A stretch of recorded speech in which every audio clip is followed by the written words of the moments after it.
आदाब, बेबाक मुनसिफ में आप सभी का इस्तकबाल है। मैं हूं खुर्शीद रब्बानी। बात होगी 2024 के आम इंतखाबात की।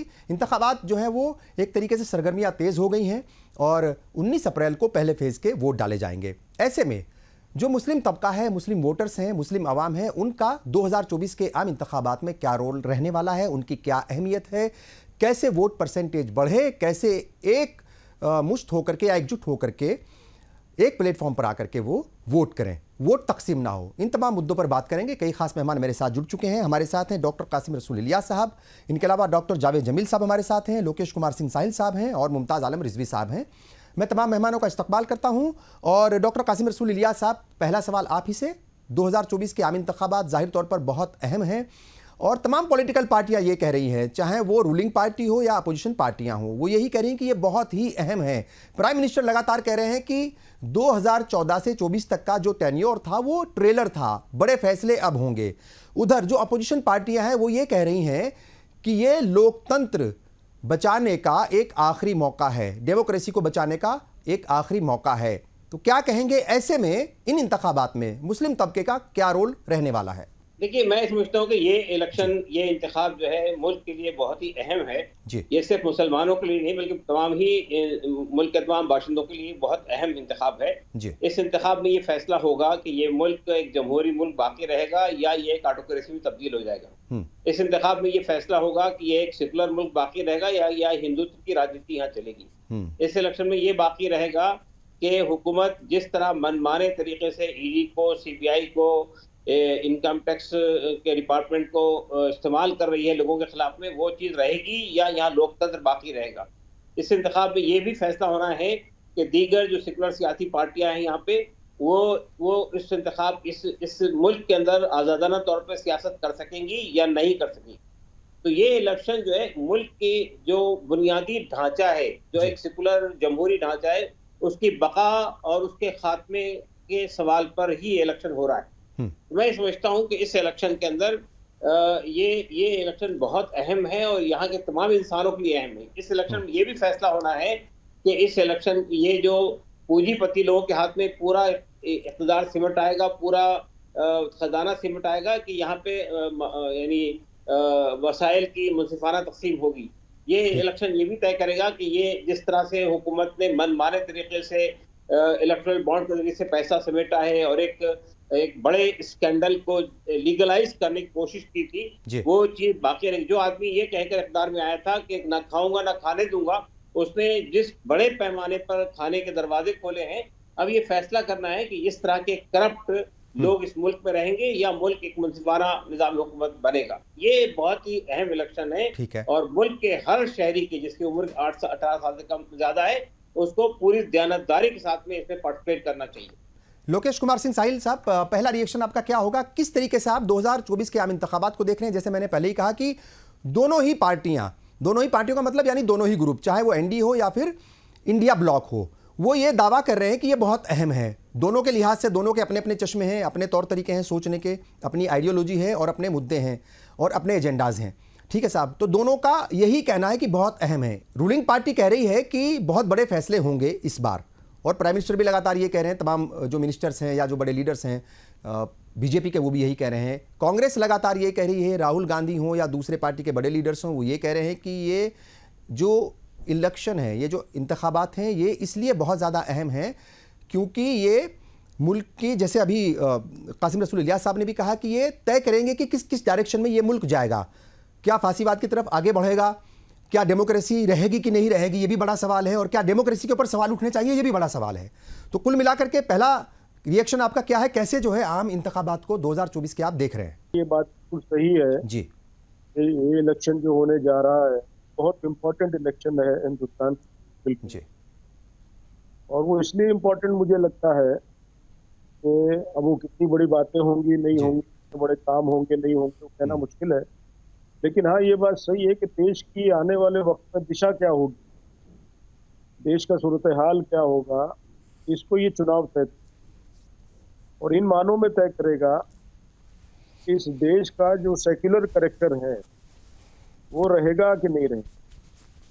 बाकी चीज़ों से मुझे कोई बहुत अधिक डर और खतरा नहीं लगता, लेकिन इस बात से मुझे बहुत पर्सनली डर लगता है कि हमारे संविधान में जो शब्द लिखा हुआ है धर्मनिरपेक्ष, उसकी कोई प्रासंगिकता, उसका कोई रेलेवेंस बचेगा कि नहीं बचेगा। और दूसरी बात ये कि पॉलिटिक्स में कोई भी चीज ब्लैक एंड व्हाइट में नहीं होती, बिल्कुल उसका एक ग्रे एरिया हमेशा होता है। हाँ। तो एक तरफा सोच डेमोक्रेसी को हमेशा नुकसान पहुंचाती है। बिल्कुल ठीक। मैंने अभी एक और डिबेट में पिछले दिनों कहा था जी कि नरेंद्र मोदी की सरकार ऐसा कोई बुरा और खराब काम नहीं कर रही जो पहले इंदिरा जी ने न किया, चाहे वो संवैधानिक भाव को नष्ट करने का हो, सुप्रीम कोर्ट को, मीडिया को अपने हिसाब से चलाने का हो, और हद ये कि डेमोक्रेसी में उन्होंने तानाशाही भी ला दी, इमरजेंसी लगी। फर्क क्या है? फर्क ये है कि इंदिरा जी के जमाने में समाज और माशरे में एक बेशर्मी और नंगापन जो आज है वो नहीं था। आज भी वो सारे गलत काम हो रहे हैं, लेकिन उनकी इंटेंसिटी जो है बहुत ज्यादा बढ़ी हुई है और बहुत बेशर्मी और नंगेपन, वो हाई लेवल पर है, आप ये कह रहे हैं? बहुत हाई लेवल पर है।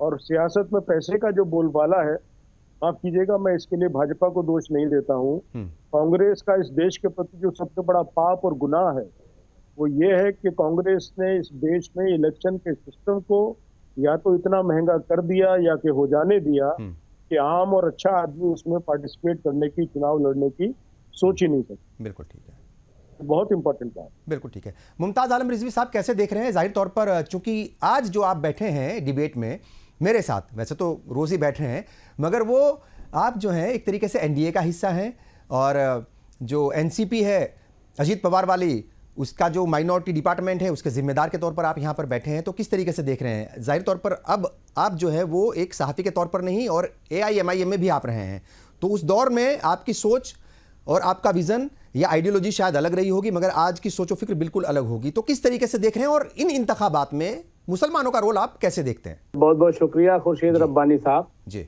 ना पहले कोई अलग थी ना अब अलग है। हाँ। मेरी आइडियोलॉजी मेरी मिल्लत के साथ है, मेरी कौम के साथ है जी। और मैं बार बार कहता हूं कि मुल्क का मुसलमान अपोजिशन नहीं है, मुल्क का मुसलमान विपक्ष नहीं है। उसको सामने रख करके आप चुनाव लड़ना बंद कीजिए, और मुसलमानों को भी ये सोचना चाहिए कि वो विपक्ष के तौर पर इस्तेमाल ना हो।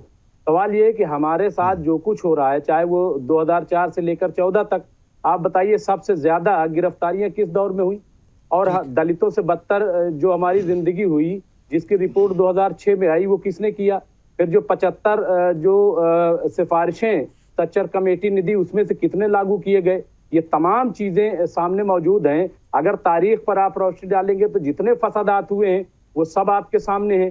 तो और जहां तक आप अब 2014 से 2024 की बात कर लीजिए, तो 2014 में भी बहुत खौफ दिलाया गया था कि सब बदल जाएगा, ये हो जाएगा, वो हो जाएगा। उसमें हुआ भी ऐसा नहीं है। तो लेकिन 2014 से अब अभी आप सबका साथ सबका विकास तमाम बातें हो रही हैं, लेकिन आप देखिए कि उस पर अमल नहीं हुआ। मुसलमानों को ना तो प्राइम मिनिस्टर बनना है, मुसलमान को ना तो यहाँ में कहीं मुख्यमंत्री बनना है, आप देख लीजिए। लेकिन हम ये चाहते हैं कि हमें हिफाजत, हमारा तहफ़्फ़ुज़ किया जाए, हमारी सुरक्षा जो है वो की जाए। हमें तालीम, तिजारत और तहफ़्फ़ुज़, ये 3 चीजें हम मांग रहे हैं, जो हमें दे दे। हमारी किसी दुश्मनी नहीं है, क्यों हमें दुश्मन के तौर पर पेश किया जाता है? भाई हमारी जो डिमांड है वो हमारी डिमांड पूरी की जाए, हमें कोई परेशानी नहीं। आप देखिए कि हर कोई उलझा रहा है, चाहे वो अपोजिशन हो। अपोजिशन आज मुसलमानों की बात कर रहे हैं, और ये जो बार बार कहा जाता है साहब अपोजिशन की जिम्मेदारी नहीं है, क्यों अपोजिशन की जिम्मेदारी नहीं है? अगर इतना बड़ा खतरा है तो किसान तो मैदान में निकल आता है, लेकिन तमाम पार्टियां जो अपने आप को सेकुलर कहती हैं वो क्यों घुसी बैठी रहती है? एक वकीलों का इतना बड़ा तबका प्रोटेस्ट करता है कि ईवीएम को हटाओ, लेकिन कांग्रेस जो 2000 जो कन्वेंशन करती है राजस्थान में और वहां एक फैसला लेती है कि ईवीएम के खिलाफ मूवमेंट चलाएंगे, एक भी कोई नहीं निकला। तो लेकिन जो कांग्रेस का मंशूर है जो अभी उन्होंने जारी किया है, उसमें साफ तौर पर कहा है कि ईवीएम के खिलाफ नहीं है, ईवीएम के जरिए ही वोट डाले जाएंगे, आगे भी अगर उनकी हुकूमत बनी, हाँ वीवीपैट जो है उसकी गिनती पूरी तरीके से कराई जाएगी। तो अभी उनका भी स्टैंड थोड़ा सा बदला है ईवीएम को लेकर के। वही मैं कह रहा हूं खुर्शीद रब्बानी साहब की सवाल यह है कि अपोजिशन का भी तो स्टैंड बदलता रहता है। कमलनाथ जो है मध्य प्रदेश में कुछ कहते हैं, मध्य प्रदेश में कमलनाथ जो कांग्रेस है, पता नहीं किसकी कांग्रेस है, वहां पे हिंदू राष्ट्र लाते हैं। लेकिन अब तो क्लियर हो गया, हटा दिया उनको, अब तो पटवारी साहब के हाथ में है वहां की कमान कांग्रेस की। नहीं, सवाल ये है कि आपके स्टैंड क्या है? आइडिया ऑफ इंडिया मतलब कौन सा आइडिया ऑफ इंडिया है, हमें बताएंगे आप? बिल्कुल ठीक है, बिल्कुल ठीक है। जाहिर तौर पर एक तफसील से बात होनी है तमाम लोगों से। डॉक्टर जावेद जमील साहब आपके पास आऊंगा। देखिए तमाम बातें हुई हैं और मुमताज आलम रिजवी साहब ने एक अहम मौजू की तरफ इशारा किया और वो ये कह रहे हैं कि भाई मुसलमान को सामने रख करके ही क्यों इलेक्शन लड़ा जाता है। अब देखिए अगर 2004 से 14 की बात हम करें या उससे पहले की बात करें तो जब भी इंतखाबात होते थे, चाहे वो आम इंतखाबात की बात करें या असेंबली के इंतखाबात हो किसी भी सूबे के, मोटे तौर पर मुसलमान जो है वो कहीं ना कहीं सेंटर पॉइंट में रहता था। उस ज़माने में जो है वो कांग्रेस या दूसरी सेकुलर पार्टियां वो ये कहती थी कि साहब अगर दूसरी पार्टी आ गई तो मतलब जो है एक तरीके से खौफ का माहौल क्रिएट किया जाता था। और 2012 की बात करें जब यूपी के असेंबली इंतखाबात हो रहे थे तो सलमान खुर्शीद ने रिजर्वेशन का भी मुद्दा उठाया, मुसलमानों के रिजर्वेशन का। उसके बाद से वो तमाम जो है 2014 के बाद से तमाम बातें होना बंद हो गई। अब मुसलमानों को अभी भी सामने रखा जाता है मगर अब बीजेपी की तरफ से वो अलग तरीके से बात करती है। कुल मिलाकर के बात यही है कि मुसलमानों को सेंटर पॉइंट या फिर अपोजिशन बना करके क्यों पेश किया जाता है, दुश्मन बना करके क्यों पेश किया जाता है, क्या कहेंगे? नहीं, चूंकि बिल्कुल वजह साफ है कि मुसलमानों को सेंट्रल पॉइंट बनाने में जितने भी इंडिया में पॉलिटिकल ग्रुप्स हैं सबको अपना फायदा नजर आता है। एक बीजेपी का ग्रुप है जो पूरा मुसलमानों को सेंटर बनाकर वो एक हिंदू मुस्लिम जो पूरा डिसयूनिटी का एक माहौल पैदा करते हैं। उनको ये लगता है कि उनका जो बीजेपी का सपोर्टर है वो उनको जब ही वोट देगा जबकि वो पूरा ओपनली एंटी मुस्लिम एक स्टैंड लें और ऐसी तमाम पॉलिसियां इख्तियार करें जिससे मुसलमान बिल्कुल साइडलाइन हो जाए। कहने को वो सबका विकास और सबका साथ और सबका विश्वास की बात करते हैं और उसकी हालत ये है कि जो जितने टिकट्स का डिस्ट्रीब्यूशन हुआ है उनमें शायद सिर्फ एक को मुसलमान को टिकट दिया गया बीजेपी की तरफ से। बीजेपी की पार्लियामेंट में कोई एमपी उनके नहीं है, जो थे भी एक दो लोग मिनिस्टर्स उनको भी हटा दिया गया। तो वो जो है वो दावा ये करते हैं कि सबका विकास और वहां पर उनका सबका विकास उनका सब में मुसलमान शामिल नहीं है, उनके सब में बाकी और लोग शामिल होते हैं। तो मैंने जब 2014 का इलेक्शन हो रहा था तो उस वक्त मैंने ये बात कही थी कि मोदी की गवर्नमेंट आएगी तो कॉर्पोरेट एंड कम्युनल एजेंडा के ऊपर अमल करेगी और वही दोनों काम अब तक जारी हैं।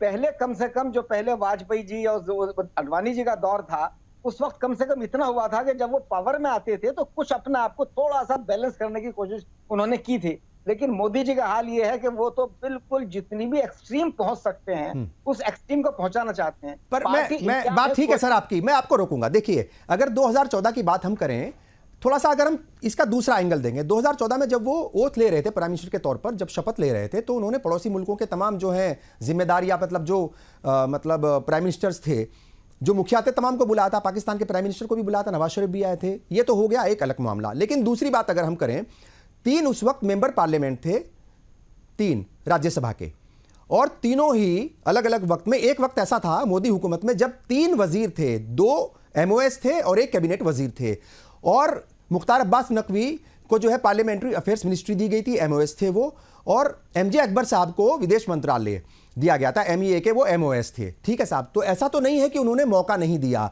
इसका दूसरा एंगल क्या आप ये सोचते हैं कि एक वक्त में उन्होंने मौका देकर के देखा इस कम्युनिटी को भी, और सबका साथ सबके विकास की बात उन्होंने शुरू में कही, एक हाथ में कुरान एक हाथ में कंप्यूटर की बात उन्होंने कही, वजारत में भी उन्हें मौका दिया और सियासत में भी मौका दिया, मगर जब उन्हें कुछ रिवर्ट नहीं मिला, क्योंकि फ्री में कुछ भी नहीं मिलता, कुछ भी फ्री में नहीं मिलता इस दुनिया में, ठीक है साहब, तो जब उन्हें कुछ मिला ही नहीं और जब उन्हें लगा कि ये तबका उनका साथ देगा नहीं, क्योंकि देखिए जितने एजेंडा हैं, चाहे वो UCC की बात कर लें, चाहे 370 की बात कर लें, राम मंदिर की बात कर लें, या दूसरे जो इश्यूज हैं, वो एजेंडा में उनके शुरू से हैं, वो आज से नहीं है, 2014 के बाद से नहीं है, वो क्लियर एजेंडा है। मगर उसके बावजूद भी उन्होंने मौका तो दिया था, हुकूमत में भी और सियासत में भी। तो ये कहना कि उन्होंने बिल्कुल अलग एजेंडे पर काम किया है, क्या लगता है आपको ये मुनासिब है? ईमानदारी से बताइएगा। नहीं, जो उन्होंने शुरू के अंदर जो मौका दिया था वो लोग थे जो उनके साथ बहुत पहले से चले आ रहे थे, इसलिए उनको कहीं ना कहीं थोड़ा बहुत एडजस्टमेंट किया, लेकिन वक्त के साथ साथ उसमें कमी आती रही। अगर वो वक्त के साथ साथ बढ़ता तो कोई वजह नहीं थी कि कुछ मुसलमान और भी उनके साथ में शामिल होते। लेकिन उनकी पॉलिसी बड़ी क्लियर हो गई है कि हिंदुस्तान के अंदर हम कोई ऐसी पॉलिसी इख्तियार नहीं करेंगे कि जिसका डायरेक्ट या इनडायरेक्ट भी फायदा मुसलमानों को पहुंचता। यहाँ पर योगी गवर्नमेंट है कि वो अगर जो हिंदू फेस्टिवल्स होते हैं उनमें बड़े बड़े वो करोड़ों की अमाउंट जो है फिक्स कर देते हैं। कभी क्या उन्होंने ईद के लिए कोई अमाउंट फिक्स की है? वो तमाम मदारिस को खत्म करने की पूरी वो है। सारी पॉलिसीज जितनी भी हैं इस कदर मैंने बताया ना, कोई भी इंडिया में पॉलिटिकल पार्टी ऐसी नहीं रही जिसके बारे में मैं ये कह सकूं यकीन के साथ कि बहुत अच्छी थी मुसलमानों के सिलसिले में। कोई सबके अंदर कमजोरियां थी, मैंने सबके खिलाफ लिखा भी है, लेकिन जो लिमिट्स क्रॉस अब हो गई हैं वो लिमिट्स क्रॉस पहले कभी नहीं हुई। और अगर अब ये पार्टी आती है तो अगला एक साल, मेरा कहना यह है कि अगला एक साल बहुत खतरनाक होने वाला है हिंदुस्तान के अंदर, क्योंकि अच्छा एक मसला यह है कि मुसलमानों के इश्यूज को इलेक्शन के करीब उठाया जाता है और ये कमजोरी मुसलमानों की भी रही है कि वो इलेक्शन के करीब उठाते हैं। मेरा हमेशा मानना यह रहा है कि मुसलमानों को अपने इश्यूज को इलेक्शन के बाद ज्यादा हाईलाइट करना चाहिए, क्योंकि उस वक्त उसको मानने की, उसके ऊपर एक न्यूट्रल गुफ्तगू होने की गुंजाइश ज्यादा रहती है। जब इलेक्शन करीब होता है तो फिर वो प्योरली पॉलिटिकल एंगल के साथ। लेकिन अभी कौन सा इशू जो है, अगर आप देखिए 2014 की बात अगर हम छोड़ दें एक मिनट के लिए, पिछले 4-5 साल में या 5-6 साल में मुसलमान कहां कोई हिम्मत कर रहा है किसी इशू को उठाने की, कहां किसी इशू को लेकर के वो रोड पर आ रहा है, कहां सड़क पर आ रहा है, कहां धरना प्रदर्शन कर रहा है, सिवाय सीए एनआरसी का जो मसला हुआ था उसके अलावा तो मोटे तौर पर कोई ऐसा जो है मतलब उसने कोई डिमांड की भी नहीं, ना वो सड़कों पर उतरा मोटे तौर पर। नहीं, चूंकि सीए एनआरसी पे उन्होंने बहुत बड़ा एक पहली बार एक मूवमेंट, या तो एक जमाने में शाहबानो मूवमेंट चला था, उसके बाद फिर ये हुआ, बिल्कुल ठीक, मूवमेंट पहली बार हुआ और उस किसी हद तक कामयाबी इस हद तक जरूर हुई कि उस इश्यू को थोड़ा बहुत उसको रोक दिया गया। उसके बाद में कोविड के हालात आए, बहुत सारे हालात आ गए, और ये कमजोरी है मुसलमानों की कि मुसलमानों को अभी तक अपना पॉलिटिकल एम्पावरमेंट जिसे मैं कहता हूं, वो पॉलिटिकल एम्पावरमेंट के जो तरीके होने चाहिए, यानी उसमें वो सिर्फ इतना गिनते हैं कि कितने मेंबर असेंबली में, कितने मेंबर पार्लियामेंट में, ये भी इंपॉर्टेंट है, लेकिन उससे ज्यादा इंपॉर्टेंट ये है कि मुसलमान इश्यूज को उठाने का फन सीख लें और उन इश्यूज को किस तरीके से इस अंदाज से उठाना है कि सारी पॉलिटिकल पार्टीज एक स्टेज पर आकर मजबूर हो जाएं कि कुछ ना कुछ उनके इश्यूज के ऊपर गौर करें। मैंने एक जमाने में पूरा एजेंडा दिया था कि भाई अगर मुसलमानों का रिजर्वेशन, मुसलमान अगर पार्लियामेंट में नहीं आ जाते हैं तो उसे आप कैसे कह सकते हैं कि ये सेक्युलर कंट्री है, अगर उनका रिप्रेजेंटेशन वहां पर 1% भी नहीं है, जहां पर उनको तकरीबन 75 मेंबर पार्लियामेंट में होना चाहिए। और आज तक की जो एक्सट्रीम है, मुझे एग्जैक्ट डिटेल नहीं मालूम है, लेकिन शायद 34 है कि जो मैक्सिमम आज तक मुसलमान एमपीज रहे हैं पार्लियामेंट के अंदर, और फिलहाल तो बहुत ही कम है, और आगे अगर यही बीजेपी गवर्नमेंट ही आती है तो ये रेशो कम होता चला जाएगा। तो जाहिर है तो सबसे पहला इंपॉर्टेंट तो चीज ये है कि उनका रिप्रेजेंटेशन दिखाई तो दे कहीं पर, अब वो रिप्रेजेंटेशन ही दिखाई नहीं दे रहा है। मगर ये भी सच है साहब, ये भी सच है कि यूपी असेंबली की अगर हम बात करें, यूपी असेंबली में तकरीबन जब 69 मेंबर थे, मतलब एमएलएस थे, तो दंगे भी खूब हुए उनके खिलाफ, जो है वो साजिशें भी खूब हुई और हंगामे भी बहुत मचे, मतलब कोई बहुत बड़ा ऐसा कोई काम नहीं हो पाया इतने एमएलएस होने के बावजूद भी कि जिसको कहा जाए कि ये बहुत अच्छा काम हुआ है, या फिर ये एक अच्छी बात है कि असेंबली में आपके बहुत ज़्यादा जो है वो मतलब रुकन हैं और रिप्रेजेंटेटिव काफ़ी सारे हैं वहाँ पर, तो आपकी तरक्की होगी, आपकी फलाह बहबूदी होगी, आपके खिलाफ कोई साजिश नहीं होगी। तब भी दंगे भी हुए, तमाम दूसरी चीज़ें भी हुई हैं, तो मुसलमान के साथ तो ये बड़ी प्रॉब्लम है। जी, पहले मैंने कहा कि ये सब पार्टियां कोई भी सही मानों में जो अमल होना चाहिए था वो नहीं हुआ, वैसा नहीं हुआ, लेकिन उसके बाद उसमें उस जमाने में भी राइट्स हुए, लेकिन राइट्स कराने वाले कौन थे इसके ऊपर गौर करना है। ठीक है कि अपनी गवर्नमेंट में राइट्स, मगर ये बात अच्छा ठीक है साहब, देखिए ये क्या बड़े जो है मतलब ये बहस के मुद्दे हैं। राइट कराने वाले वो थे, रोकने की जिम्मेदारी किसकी थी? हुकूमत की। मरकज में किसकी हुकूमत थी? माइनॉरिटी का एक जिम्मेदार आदमी बैठा हुआ था, सरदार मनमोहन सिंह। ठीक है साहब, अगर हम 4 से 14 की बात करें, और उसी में मुजफ्फरनगर दंगे हुए, कितने बड़े दंगे हुए, और बहुत सारे अलग अलग जगहों पर दंगे हुए। उत्तर प्रदेश में किसकी थी? मुलायम सिंह के बेटे की सरकार थी। तो ऐसा नहीं है कि सारी जिम्मेदारी जो है अगर हुकूमत में रहें तब भी उन्हीं के ऊपर, और वो अपोजिशन में रहें तब भी उन्हीं के ऊपर। खैर, इस पर बात करूंगा मैं दोबारा। एक लोकेश कुमार सिंह साहिल, एक आपसे रिएक्शन में लेना चाहता हूं, चूंकि बड़ी अहम बात ये कही है, तमाम जितने भी जिम्मेदार लोग बैठे हैं यहाँ पर, उनकी तरफ से ये बात आई है कि भाई सियासत में नुमाइंदगी उनकी नहीं है मुसलमानों की उतनी जितनी होनी चाहिए। और अब नरेंद्र मोदी जी के आने के बाद, प्राइम मिनिस्टर नरेंद्र मोदी जब इक़्तिदार में आए तो उसके बाद से वो तादाद आहिस्ता आहिस्ता घटती गई। मैं उस पर रिएक्शन चाहूँगा। वो जो सवाल मैंने जावेद जमील साहब से किया था, और वो ये था कि शुरुआत में प्राइम मिनिस्टर ने, मोदी ने कैबिनेट के अंदर भी और सियासी पार्टी मतलब अपनी पार्टी में भी मौका तो दिया था। आप उसको कैसे देखते हैं कि मौका दिया था? क्या वो एक मतलब टेस्ट था? इस कम्युनिटी को जांचना चाह रहे थे कि ये कितना मेरा साथ देगी अगर मैं इसको सियासत में हिस्सा दूंगा, और फिर उनको कुछ हाथ नहीं लगा तो इसलिए उन्होंने आहिस्ता आहिस्ता सबको हटा दिया। चूंकि 2014 में शाहनवाज हुसैन को भी टिकट दिया था और भी मेरा ख्याल के 10 से ज़्यादा टिकट बांटे गए थे, मगर 19 में उनका काट दिया, 24 में भी टिकट नहीं दिया और बहुत सारे लोगों को नहीं दिया। सिर्फ तकरीबन 450 के करीब टिकट्स का ऐलान हो गया है, सिर्फ एक आदमी को केरल से दिया गया है, मैदान में उतारा है। खुर्शीद भाई देखिए, इसके लिए हमको ये समझना पड़ेगा कि भाजपा और मुसलमानों का आपस का सियासी रिश्ता है क्या। मैं एक बात ये कहना चाहता हूँ कि 1984 में जब इंदिरा गांधी जी की हत्या हुई और उसके बाद पूरे देश में सिखों के साथ जो सलूक किया गया, बल्कि मैं कहूँ जो नरसंहार अलग अलग से हुआ दिल्ली और उसके बाद क्या आज की तारीख में कांग्रेस और सिखों के बीच में वैसा हेट्रेट, वैसी नफरत है जो कि भाजपा और मुसलमानों के बीच में है? इस सवाल के जवाब में छुपी है सारी बात। और मूल बात यह है मेरे भाई, जिन 2-3 नामों का आप कर रहे हैं जी, वो एक डेकोरेटिव पीस थे। अटल बिहारी के जमाने में भी सिकंदर बख्श जैसे लोग हुआ करते थे और एक आध दो लोग रहे हैं। लेकिन देखिए, बात ठीक है, चलो डेकोरेटिव पीस ही सही, मगर अगर आपका कोई बंदा होता है तो एक कॉन्फिडेंस बिल्ड होता है, मतलब कॉन्फिडेंस आता है कम्युनिटी के अंदर भी कि हमारा कोई सुनने वाला है। दूसरी बात, नजमा हेपतुल्लाह तो कांग्रेस से आई थी, वो तो लंबे वक्त तक जमाने तक कांग्रेस में रही।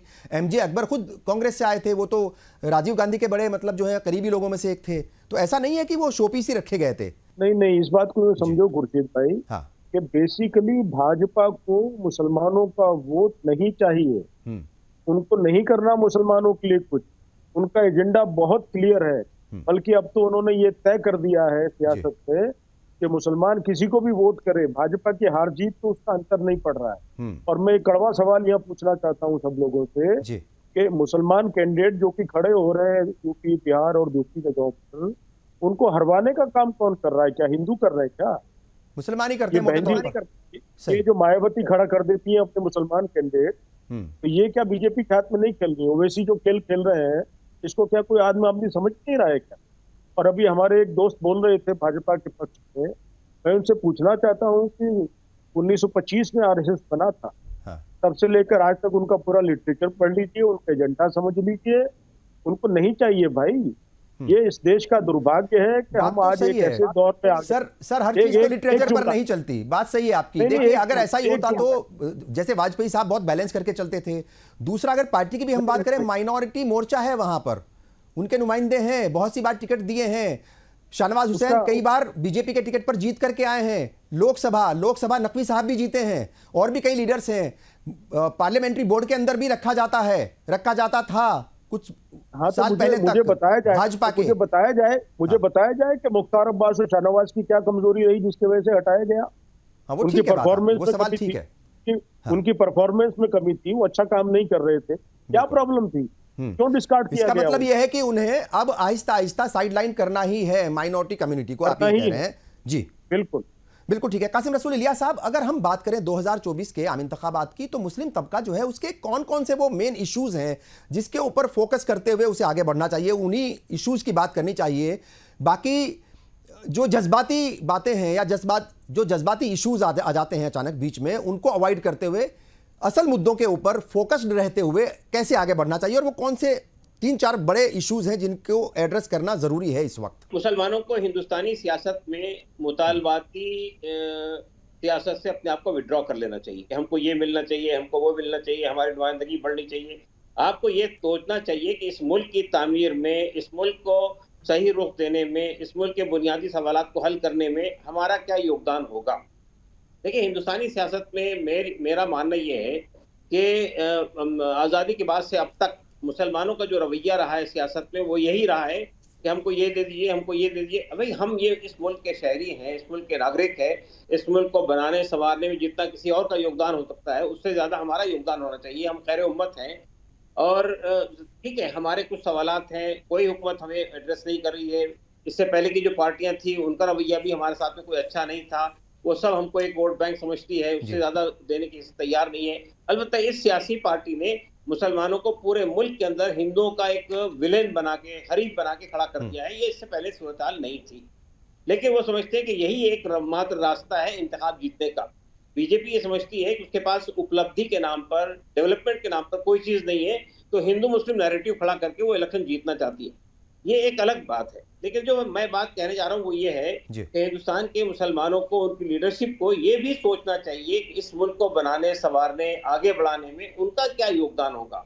पॉलिसी साजी में, चाहे मुल्क की मुल्क की तालीम पॉलिसी हो, इक़्तिसादी पॉलिसी हो, किसानों से मुताल्लिक़ मसाइल हो, क्राइम बढ़ रहा है वो मसला है, ये सब मामला को हल करने में हमको क्या करना चाहिए? क्या हमें सिर्फ एक मुतालबाती गिरोह बनना चाहिए कि हमको ये दीजिए, हमको वो दीजिए, हमको ये दीजिए?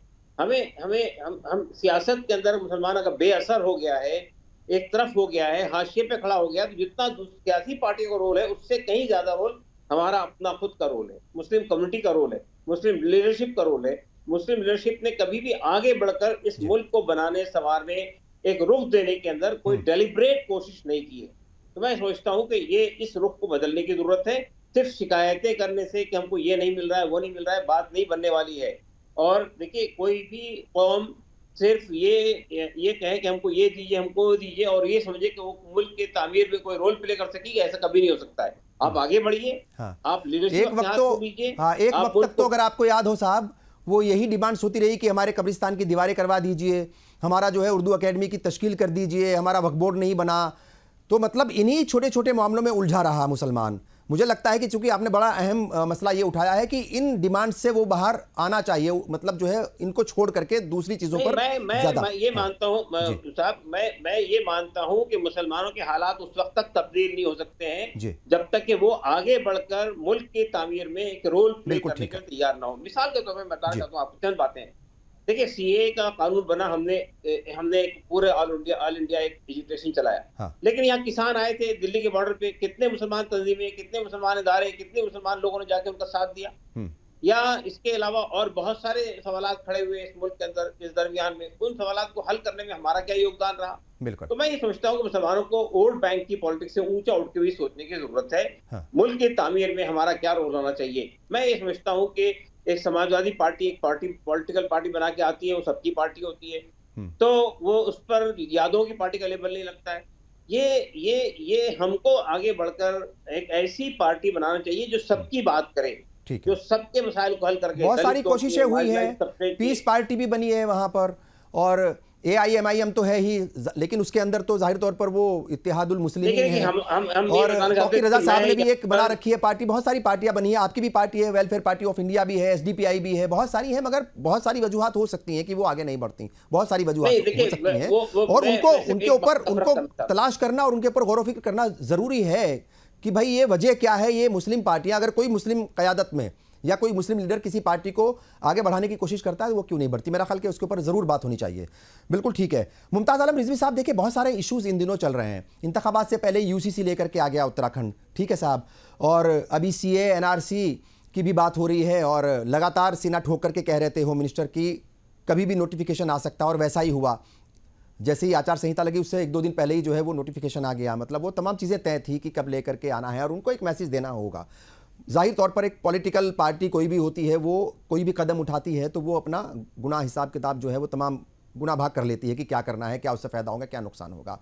मेरा सवाल ये है कि मुस्लिम तबका, UCC, NRC और फिर आपका NPR भी हो गया, ठीक है, CA है, ये जितने भी मसले हैं, जितने भी ये मसले हैं, क्या ये वक्त उसमें उलझने का है, उसके ऊपर बहस करने का है, या फिर इन मसलों को बहुत ज़्यादा इनके ऊपर जो है मतलब सोशल मीडिया के ऊपर, मीडिया के ऊपर या अलग जगह पर बैठ करके बात करने से बढ़िया यह है कि इस वक्त जो है फोकस्ड होकर के दूसरे इश्यूज के ऊपर गौर व फिक्र करके आगे बढ़ा जाए? जी, सबसे पहले तो अभी साहब जो RSS की बात कर रहे थे जी, और शायद उन्हें बड़ी गलतफहमी हो गई, उन्होंने हमारा पूरा बयान सुना नहीं जी। 1925 में ये कायम हुआ, और यहाँ तक अगर RSS पहुंचा, और 3 बार RSS से बैन लगा, 1950 में लगा, 1948 में जब गांधी जी का कत्ल हुआ, नंबर 1, नंबर 1975 में इस पर बैन हुआ। इसके अलावा जब बाबरी मस्जिद शहीद हुई तब RSS पर बैन लगाया गया। लेकिन सवाल यह है कि इसको छूट किसने दी? बाद में किसने इसको जो है ये कहा कि नहीं ठीक है आप फिर से आ जाइए मैदान में? नंबर 1 बात, तो इसके लिए जिम्मेदार कौन है? दंगे की बात कर लीजिए, तो आप बताइए 2002 में जब दंगा हुआ गुजरात में, तो उसके बाद 2007 में इनाम अच्छी हुकूमत का किसने दिया? किसकी सरकार थी? तो इस तरीके की बहुत सारी चीजें हैं। मैं ये अपोजिशन से ये कह रहा हूं कि क्या उसने वाकई अपोजिशन का हक अदा किया या नहीं किया। अब आप टिकट की बात कर लीजिए, एक तरफ तो आप ये कहते हैं कि साहब बीजेपी टिकट नहीं दे रही, दूसरी तरफ अगर मायावती टिकट दे रहे हैं तो कह रहे हैं साहब वोट बदल जाएगा। तीसरी चीज मैं कह रहा हूँ, हाँ बिल्कुल ये सच बात है, नहीं, और तीसरी चीज मैं कह रहा हूँ खुर्शीद रब्बानी साहब कि कौन सा सेक्युलरिज्म है क्या कि अखिलेश यादव आजमगढ़ से तो लड़ेंगे चुनाव और मुसलमान उनको वोट दे, तो मैनपुरी से आजम खां क्यों नहीं लड़ सकते? अगर आप इतने सेकुलर हैं तो मैनपुरी से आजम खां को लड़ा के जिताते क्यों नहीं है? फिर आप मुरादाबाद जहां 55% वोट है वहां भी मुसलमान को आप नहीं देंगे, हाँ, और मायावती अगर देंगी तो वोट बढ़ जाएगा। ये कौन सी सियासत है? और नुमाइंदगी कैसे हो जाएगी 60-65 जब आप टिकट ही नहीं दे रहे हैं डर की वजह से? भाई अगर आपको अपने सेकुलरिज्म पर इतना भरोसा है, आप अपने वोट बैंक पर इतना भरोसा है, यादव पे, कुर्मी पे या जो भी आप इतना भरोसा है कि आपके तो डाइवर्ट कीजिए मुस्लिम कैंडिडेट के लिए भी क्यों नहीं? अगर आप डाइवर्ट नहीं करा पा रहे किस बात की सेकुलर लीडर, सही, किस बात की आप फिर मुसलमानों को जो है आप डाइवर्ट कराएंगे? ये बिल्कुल गलत है और अपोजिशन इस मामले में बिल्कुल नाकाम है। यूपी में आप बताइए, जियाउल हक का मर्डर हुआ यूपी सरकार में, किसकी सरकार थी? और जिसने कराया था उसी को मंत्री बना दिया गया, जिसके ऊपर इल्जाम था। सरकार क्या बताइए? जिसने कराया नहीं था, बल्कि जिसके ऊपर इल्जाम था। बिल्कुल ठीक है, इल्जाम था। अरे नहीं, वही इल्जाम था। इल्जाम था, देखिए इल्जाम तो होता है, फिर तो इल्जाम हट गया। ठीक है, ठीक है, आपकी बात। 2014 की सरकार आई, बहुत सारे इल्जामात बहुत सारे लोगों पे हट गया, यहाँ तक कि जो दहशतगर्दी में लोग शामिल थे वो मेंबर पार्लियामेंट तक बन गए। और शीर साहब देखिए, ऐसा है कि फिर ये तो जो अपने हिसाब से हटा ही देगा ना आदमी। चलिए, मुजफ्फरनगर में जो दंगे हुए थे, अखिलेश यादव 2013 से 2017 तक ठीक कितने लोगों को जेल भेजा भाई? कितने लोगों के इंसाफ मिल गया, जरा बताइए आप। इसलिए अब जहां तक आप सीए, एनआरसी तमाम बातें कह रहे हैं, देखिए ऐसा है कि अपोजिशन क्या मैदान में निकला? कौन खड़ा हुआ? मुसलमानों की आप कह रहे हैं मुसलमानों ने प्रोटेस्ट किया, तो क्या वाकई जो है ये सीए से नुकसान सिर्फ मुसलमानों को था?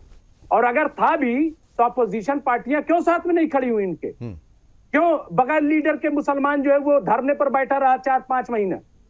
कहां थे ये पार्टियां? क्या उनकी जिम्मेदारी नहीं थी? सिर्फ वोट लेने की जिम्मेदारी है, उसको बेबस छोड़ दिया। हम खुश जरूर होते हैं खुर्शीद रब्बानी साहब कि मुसलमान सड़कों पे आए, बड़ा अच्छा हुआ, लेकिन हमें दुख होता है कि उनके साथ सेकुलर अपने आप को कहने वाली पार्टियां शामिल नहीं हुई। क्यों नहीं हुई शामिल?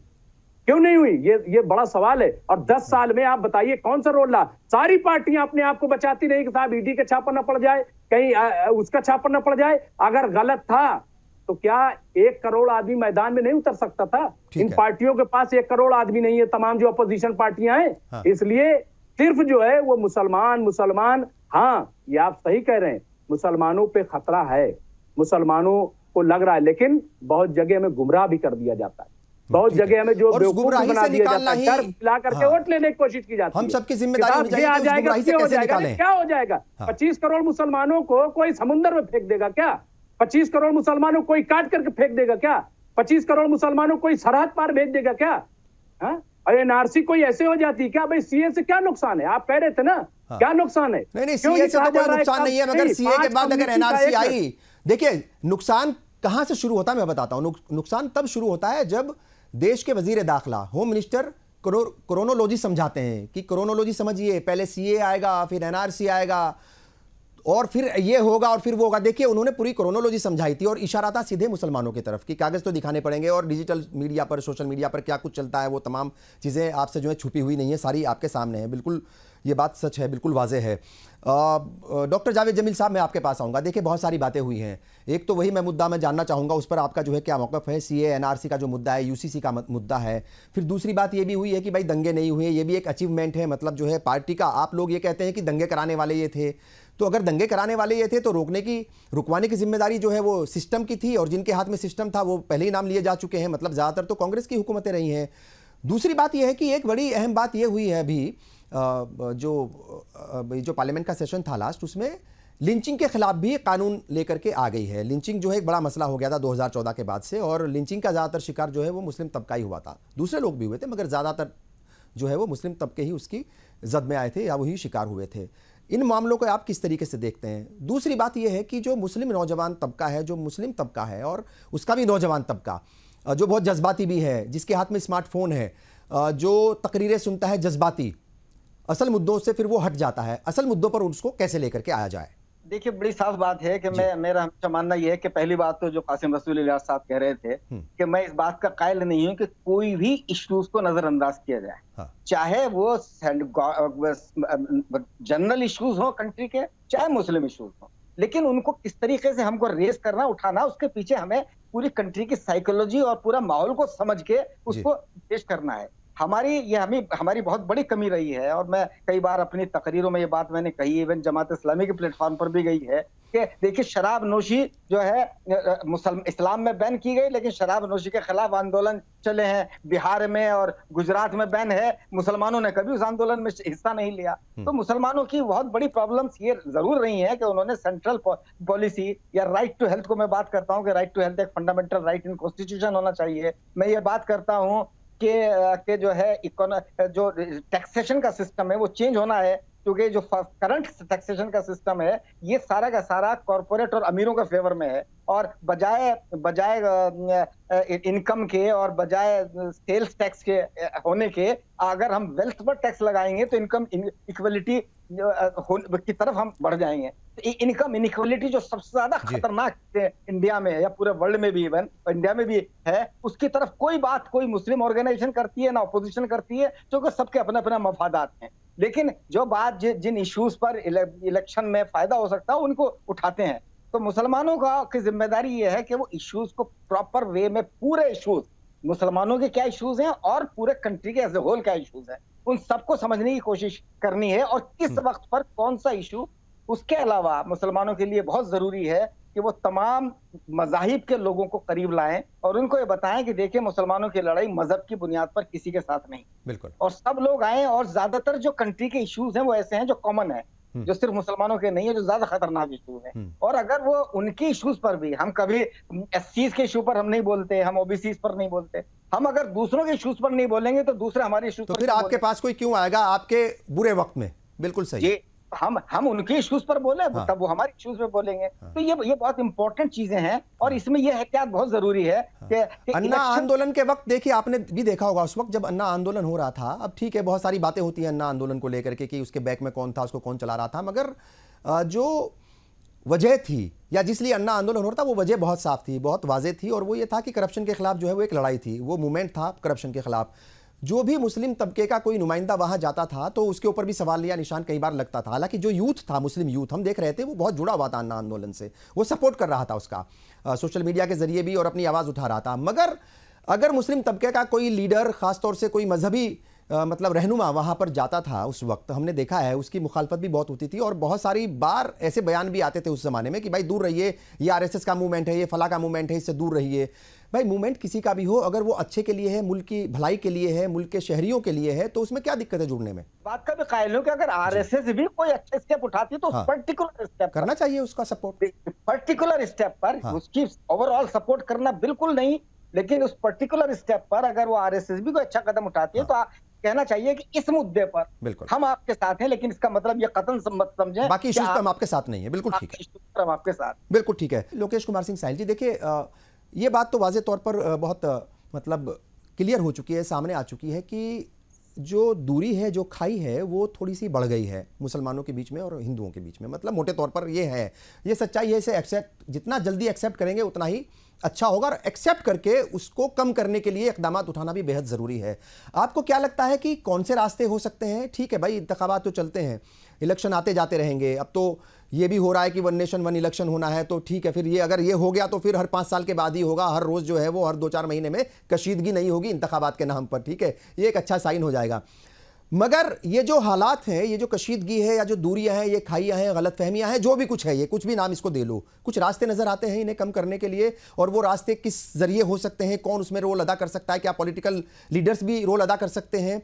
समाजी लोग भी क्या रोल अदा कर सकते हैं? मजहबी लीडरान का क्या रोल रह सकता है? 2 बातें हैं जी। पहली बात तो ये, इस बात को हमको ठीक से समझना होगा जी, हिंदुस्तान में जो ये धर्मनिरपेक्षता है, सेकुलरिज्म है, माफ कीजिएगा, ये हिंदुओं के कारण है, ये मुसलमानों के कारण नहीं। बड़े आज भी मेजोरिटी ऑफ हिंदूज जो है वो सेकुलर है। चाहे 2014 का चुनाव देख लो, 19 का देख लो, आज की भाजपा को जितना वोट मिला है, 19 में भी 37-38 के आसपास मिला, बिल्कुल बहुत ज्यादा नहीं है।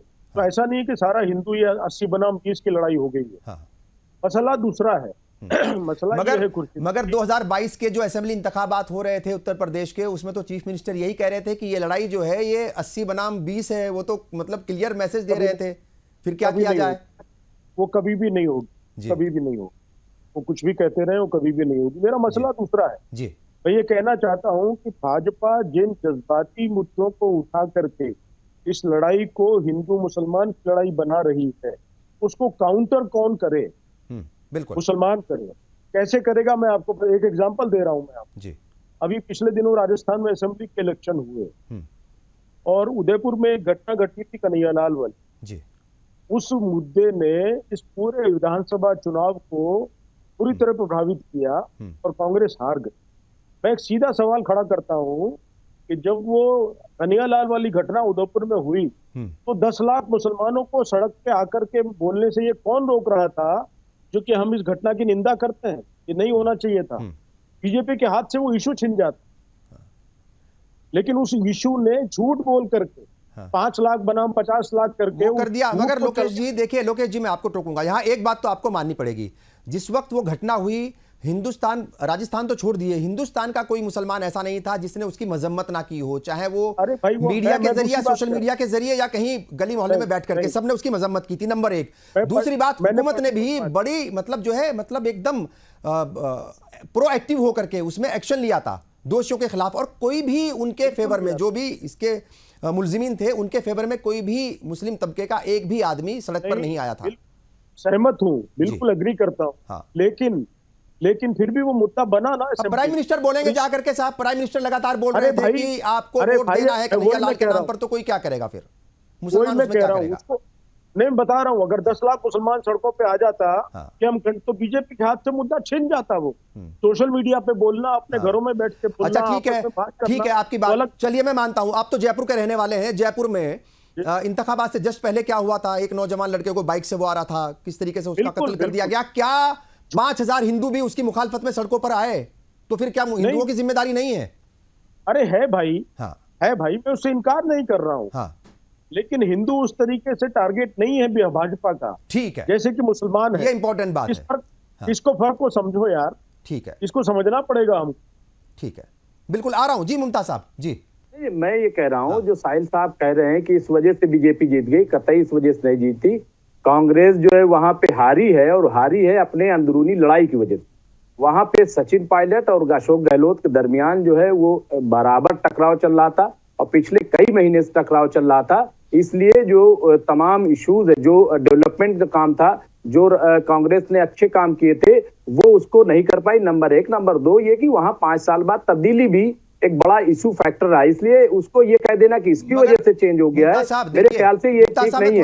मैं थोड़ा सा आपको बता दूं, 98 में जब कांग्रेस हुकूमत बनी, जो कांग्रेस जीती थी 153 के करीब सीटें थी, शायद 153 या 156, और 2003 में जब कांग्रेस हारी तो सिर्फ 53 सीटें आई थी, 100 से ज्यादा सीटें हारी थी, नंबर एक, समझिए इस बात को। उसके बाद 2008 में जब कांग्रेस की हुकूमत बनी तो तकरीबन 100 सीटों के आसपास थी, बाकी निर्दलीय मिलाकर के उन्होंने हुकूमत बनाई थी। मगर जब कांग्रेस हारी 2013 में तो सिर्फ 21 सीटें आई थी। इस बार 70 आई हैं, 70 सीट, 69+1, उसके बाद एक और जीती है तो 70+1 हो गई है। इस बात को, इस फर्क को समझिए। अगर कन्हैयालाल का मुद्दा प्राइम मिनिस्टर ने नहीं उठाया होता, अगर कन्हैयालाल का मुद्दा पार्टी के लीडर्स ने नहीं उठाया होता, तो ये जो हार हुई है ये नहीं होती। और सचिन का मामला, और सचिन और गहलोत का मामला है ही नहीं, बिल्कुल भी।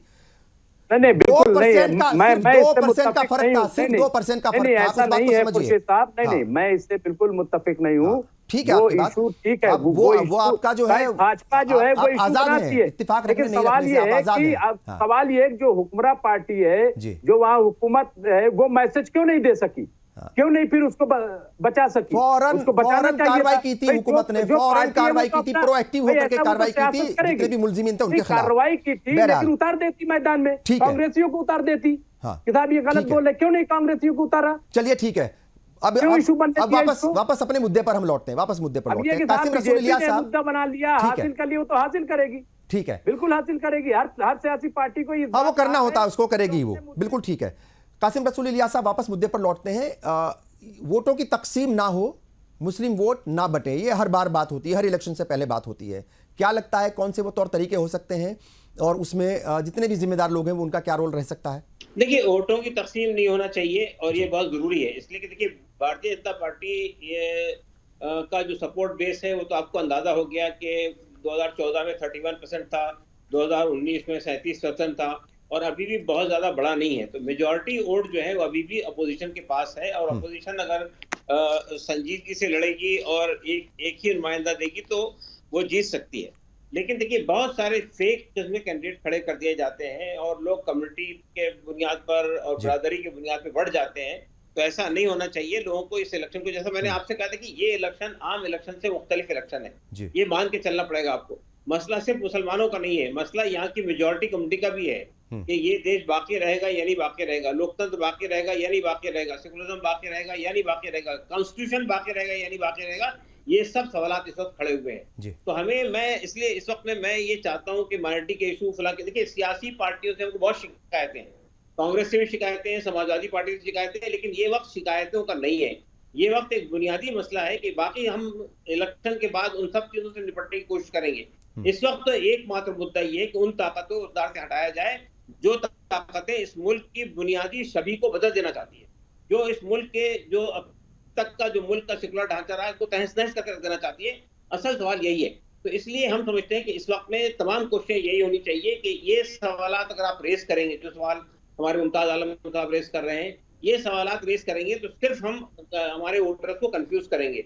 ये जितनी शिकायतें आपने उठाई है, उन सबसे ज्यादा शिकायतें मुझे भी हैं इन तमाम सियासी पार्टियों से, लेकिन ये वक्त उन शिकायतों का नहीं है। ये वक्त बुनियादी तौर पर एक बड़े अजदहा से इस मुल्क को बचाने का है। डॉक्टर जावेद जमील साहब, देखिए वोट की तकसीम ना हो इसके लिए तो हमेशा बात होती है, मगर बीजेपी का साफ तौर पर यह कहना है, एक तो वो पसमानदा पॉलिटिक्स के लिए बहुत सारे मैदान में उसने लोग उतार दिए हैं, ठीक है साहब, और उत्तर प्रदेश में तो बाकायदा वजीर भी पसमानदा तबके से बनाया गया है, मुस्लिम वजीर जो हैं, और ख़वातीन की बात भी वो करते हैं कि ट्रिपल तलाक से उनको आज़ादी दी गई है। तो वो कह रहे हैं कि भाई ट्रिपल तलाक का जो है वो मसला एक बड़ा था, वो हमने हल कर दिया, तो इसलिए मुस्लिम ख़वातीन भी बहुत ज़्यादा वोट करती है। यानी बहुत सारी बातें हैं इसके अंदर, और वो वोट तकसीम ना हो, कुल मिला करके वो कौन से रास्ते हैं या क्या क्या कदम उठाए जा सकते हैं जिससे वोट तकसीम ना हो और जिसे भी वोट दिया जाए वो एक मुश्त दिया जाए। क्या ऐसा मुमकिन है और क्या ऐसा जमहूरियत में होना चाहिए कि एक मुश्त और एक साथ वोट देना चाहिए किसी भी पार्टी को?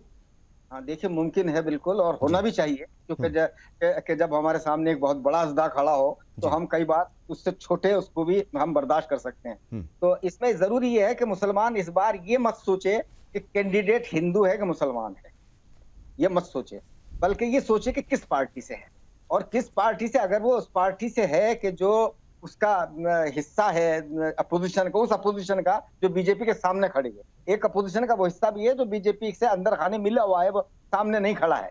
तो लेकिन वो जो ओपनली जिनमें दो ग्रुप्स में जो कन्फ्रंटेशन है, तो उस ग्रुप का जो भी कैंडिडेट हो उसको ये मत सोचें, अगर उसके मुकाबले में फॉर एग्जाम्पल यूपी में एक बड़ी प्रॉब्लम आ रही है कि वहां बीएसपी ने बड़ी तादाद में मुस्लिम कैंडिडेट्स खड़े कर दिए हैं, तो वहां पर मेरी राय यही होगी कि मुसलमान उस चीज को मत देखें, बल्कि बीएसपी, चूंकि बीएसपी का कैंडिडेट के जीतने के इम्कानात बहुत कम है, पहली बात। दूसरा, बीएसपी की पॉलिसी क्लियर नहीं है, वो अंदर खाने कहीं ना कहीं बीजेपी से मिली हुई है, वो ओपनली अपोजिशन के साथ नहीं आ रही है। तो मेरा कहना यह है कि यूपी के मुसलमानों को कि वो बीएसपी को वोट मत दे, और वो ऐसे ही कैंडिडेट्स को वोट दे कि जो बीजेपी को हरा सकती है, उसमें हिंदू मुस्लिम का ख्याल मत। बिल्कुल ठीक है। कासिम रसूल इलियास साहब अभी हैं लाइन पर या वो कहीं चले गए? अच्छा, कैमरा ऑफ है, तो एक बार मैं आपसे रिक्वेस्ट करूंगा, आप प्लीज़ उनको जोड़ लीजिए। मुमताज़ आलम रिजवी साहब, क्या कुछ आखिर में कहेंगे, क्या पैगाम आपका होगा, किस तरीके से मतलब असल इश्यूज़ पर ही रहें, जज्बाती मुद्दों में ना उलझें, जज्बाती बातों में ना आएँ, और जो मीडिया, सोशल मीडिया के ज़रिए जो बातें फैलाई जाती हैं, गलत फहमियाँ ये जो फैलाई जाती हैं, इनसे दूर रहें। क्या ये मुमकिन है, और मुमकिन है तो रास्ते क्या हो सकते हैं, क्या कहेंगे? देखिए, मैं समझता हूं कि मुसलमानों को जिस तरीके से चारा और बेचारा करके पेश किया जाता रहा है और हमेशा, और बीजेपी हराओ, हमें मशीन बना दिया गया बीजेपी हराओ की, और यही वजह है कि हम कहीं के न रहे, हम न इधर के रहे न उधर के रहे। और यहाँ कमलनाथ भी मौजूद है, कमलनाथ की किसी की हिम्मत नहीं है कांग्रेस में कि उसको हटा दे। तो इसी तरीके की तमाम चीजें मैं समझता हूँ कि बिल्कुल सही आप कह रहे हैं, लेकिन इन लोगों ने कोई अपनी पॉलिसी वाजे की, कोई इत्तेहाद की बात की। एक सेक्रेटरी इंडिया बना था गठबंधन, एक दिल्ली में सेक्रेटरीट बनाने की बात थी, तब आपके सामने है, क्या वो सेक्रेटरीट बना? क्या अपने आपस में कोई इत्तेफाक हो पाया? समाजवादी पार्टी के साथ भी गठबंधन न होता अगर प्रियंका गांधी स्टैंड न लेती। प्रियंका गांधी बनारस नहीं गई भारत जोड़ो यात्रा में इसी बुनियाद पे कि आप क्यों फैसला नहीं ले रहे हैं।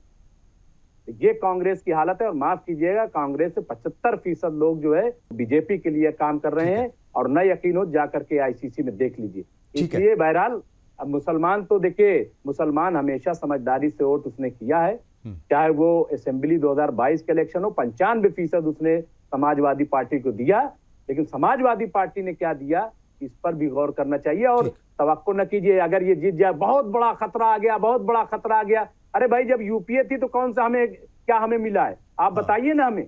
दिल्ली का आप सरदारों की बात कर रहे थे, सिख का, आप बताइए कि आसाम में जो दंगे हुए थे 10,000 मुसलमान मारा गया था वहां पे, आज तक कांग्रेस ने माफी मांगी?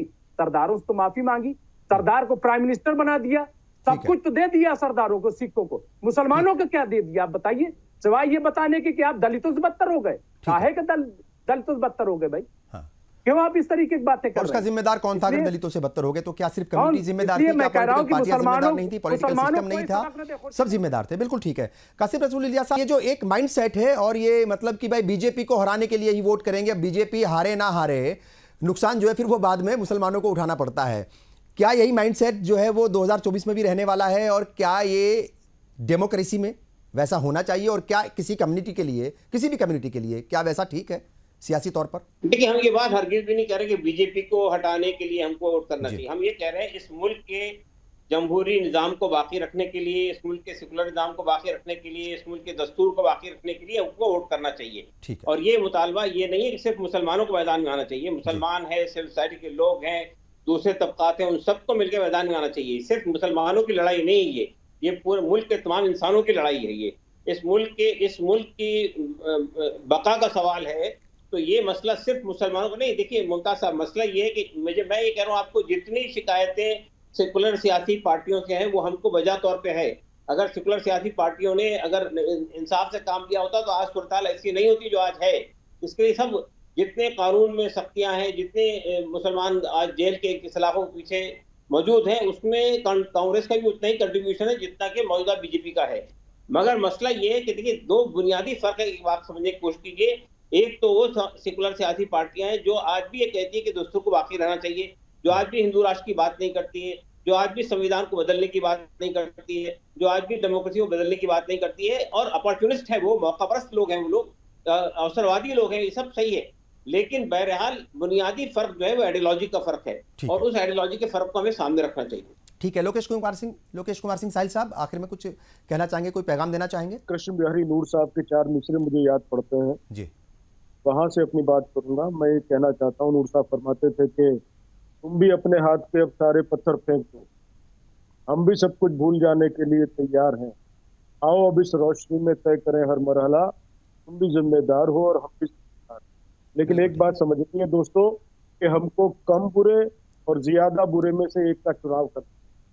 बिल्कुल, ये चुनाव इन मानों में अहम है कि हमें ये तो तय करना ही पड़ेगा, केवल हिंदू मुसलमान का सवाल नहीं है, इस देश के हर जिम्मेदार शहरी को ये तय करना पड़ेगा कि वो अधिक बुरे के साथ है कि कम बुरे के साथ। चलिए ठीक है, बहुत बहुत शुक्रिया, तमाम मेहमानों का शुक्रिया अदा करता हूं। बहुत अहम मुद्दे पर आप मेरे साथ जुड़े, बहुत अहम मुद्दे पर आपने अपनी बड़ी अहम बातें रखी। जाहिर तौर पर ये वक्त उलझने का नहीं है, और जो जज्बाती मुद्दे हैं उनमें उलझने का तो कतई नहीं है। जज्बाती मुद्दों को छोड़ करके असल मुद्दों पर बात कीजिए और आगे बढ़िए, और बहुत ज़्यादा बिखराव के साथ आगे मत बढ़िए, चूँकि बिखराव भी नुकसान पहुंचाता है। बहरहाल आपने प्रोग्राम देखा, आपका बहुत बहुत शुक्रिया। आज के इस प्रोग्राम को ये ख़त्म करते हैं, कल फिर हाजिर होंगे कुछ नए मेहमानों के साथ, एक नए मुद्दे के साथ। तब तक के लिए मुझे और पूरी टीम को दीजिए इजाज़त।